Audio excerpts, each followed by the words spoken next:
Must everyone suffer or reap the consequences of their father's sins? Yes, and such a thing is do happen. Yes, you will see some places in the Old Testament where they would say, "I will use the sins of the father to receive, visit the children to the fourth generation." Now you see another place, I think in the Ezekiel, where he says that he will no longer use the sin of the father for the children. Let me tell you, say the simple or the nutshell. Let me tell you how it works in creation. As a spiritualist, I'm telling you. Now, if your father is somebody that is a wicked man, somebody that is so envy of other people's success, somebody that is a murderer, somebody that commits lot of dastardly acts against fellow human. Now, their father have attracted negative vibration into the family by his actions. Now, if you're a child and you grew up and you heard about your father's mistakes, come out openly and denounce those dastardly acts and say, "I'm not in support of this dastardly act committed by my father."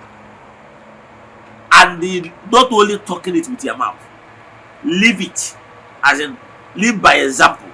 If your father is someone that show wickedness to people around, show mercy.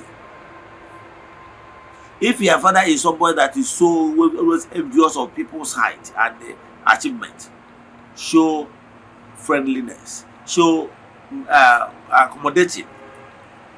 Just two opposite part of that your father, I can tell you, for standing, turning around against that negative vibration your father have brought upon the family, believe in me, the light will shine upon you and you will be different.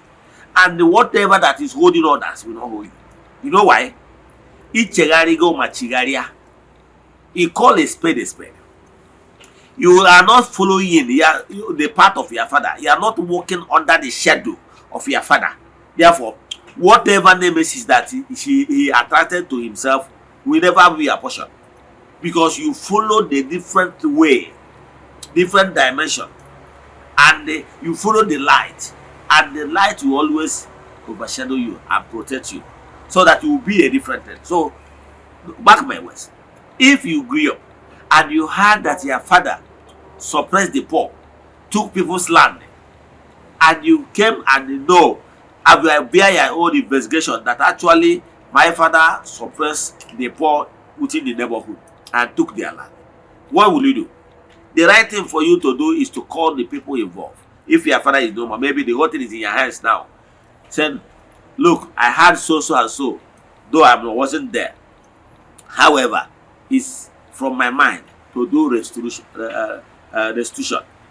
Restore those things back to them." I can tell you, that nemesis, that anger, that darkness, that negative vibration that your father attracted to the family for the focus of his life will depart from you. And you will see that you will live a fulfilled life. It works like magic. So, but this is simple truth. But some people don't understand the spirituality or esoteric knowledge. Therefore, they keep stepping on toes. If you keep stepping on toes, one day you will find the water. So live a good life, a fulfilled life, and it shall be well with you. Thank you.